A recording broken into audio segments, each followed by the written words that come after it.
আরব আমিরাত যে উপায়ে বৃষ্টি নামিয়ে মহাবিপদে এখন। জানা গেল আরব আমিরাতের ভারী বর্ষণের কারণ। ইরানের যে ভয়ে কাঁপছে ইসরায়েল। আসসালামু আলাইকুম রহমতুল্লাহি ওবারাকাতুহু। শুনছিলেন শিরোনাম, এখন সংবাদের বিস্তারিত। এবিটিভির পক্ষ থেকে আজকের সংক্ষিপ্ত আন্তর্জাতিক সংবাদে স্বাগতম। চাকচিক্যময় জীবন আর আরাম আয়েশের মতো বিলাসবহুল জীবনযাপনের একমাত্র দেশ মধ্যপ্রাচ্যের সংযুক্ত আরব আমিরাত, যেখানে সবার চাহিদা মতো প্রায় সব কিছুই রেখেছেন। এই মরুর দেশে একমাত্র সমস্যা ছিল গরম, যা আল্লাহ প্রদত্ত। এখান থেকেও নিজেদের চাহিদা পূরণের আশায় তারা বেশ কিছুদিন থেকেই রাসায়নিক বিষক্রিয়া ঘটিয়ে বৃষ্টিপাত করে আসছেন, যা অনেকটা সবার কাছে বেশ স্বস্তিরও ছিল।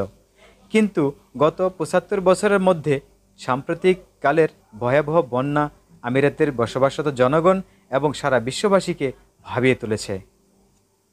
যেখানে বিমান ওড়ার কথা আকাশে, কখনো মেঘের আড়ালে লুকোচুরি করে, সেখানে নামিদামি বিলাসবহুল বিমানগুলি মনে হচ্ছে জলপথে পাল তোলা এক একটা নৌকা, যেন নতুন প্রজন্মকে নতুন কিছু উপহার দিচ্ছে।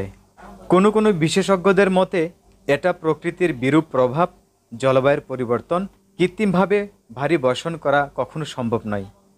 আবার কেউ কেউ মনে করেছেন কোনো রহস্য থাকতেও পারে, যা এখনও সবার অজানা। কোনো কোনো সাধারণ জনগণের মতে এটা হতে পারে কোনো অভিশাপ। আপনার মতামত কি, সেটি জানিয়ে কমেন্ট করতে পারেন। ইরানের নতুন করে সমরাস্ত্র মহড়া বিশ্ববাসীকে ভাবিয়ে তুলেছে। ইসরায়েলি প্রেসিডেন্ট নেতানিয়াহু সরকার যখন একের পর এক পরিকল্পনার কথা বলে আসছেন, ঠিক তখনই ইরানের সশস্ত্র মহড়া দেখালো রইসি প্রশাসন।